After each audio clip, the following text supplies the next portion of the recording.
আজকে অনেকের সাথেই কথা বললাম। পানওয়ালা চাচা যিনি পান বিক্রি করছেন ওনাদের সাথে কথা বলেছি, যে মেয়েটা ফুল বিক্রি করে তার সাথে কথা বলেছি, ইউনিভার্সিটি স্টুডেন্ট, কলেজের স্টুডেন্ট আছে, এলাকার আশেপাশে এখানে অনেকেই বিকালবেলা হাঁটতে আসে, গৃহিণী, অনেকের সাথে কথা বলেছি। কথা বলার চেয়ে আসলে আমরা কথা শুনেছি বেশি।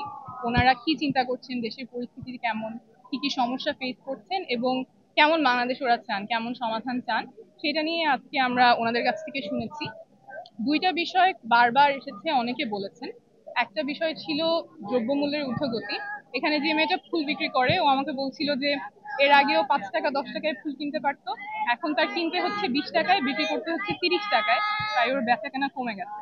ও এখানে 16 বছর ধরে ফুল বিক্রি করে। তো এবং এইটা একটা উদাহরণ, আরো অনেকেই বলছেন যে দ্রব্যমূল্যের ঊর্ধ্বগতির কারণে তাদের অনেক ভোগান্তি হচ্ছে। আমরাও চাই যে সরকার এই বিষয়টাতে নজর দিক, দ্রব্যমূল্য যাতে মানুষের ক্রয় ক্ষমতার মধ্যে আসে, এই ভোগান্তিটা যাতে না হয়, এটা আমরা ওনাদের পক্ষ হয়ে দাবি জানাই। আরেকটা বিষয় খুব বারবার উঠে এসেছে, সেটা হচ্ছে আইন শৃঙ্খলা পরিস্থিতির অবনতি। মানুষ যখন বাইরে যাচ্ছে তাদের একটা ভয় হচ্ছে, কোথায় ছিনতাই কেউ করছে কিনা, ডাকাতি হবে কিনা, বেশ ভয়ের মধ্যে মানুষ আছে।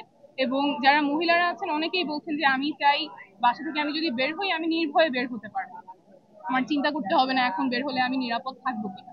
তো অভ্যুত্থানের পরে তো 5 মাস হয়ে গেছে। আমরাও দাবি জানাই যে সরকার আইন শৃঙ্খলা পরিস্থিতি নিয়ন্ত্রণে আনবে। দেশের মানুষের নিরাপত্তা দেওয়া তো সরকারের একটা প্রধান দায়িত্ব, সেটা যাতে তারা সুষ্ঠুভাবে পালন করতে পারে সেই দাবি আমরা জানাই।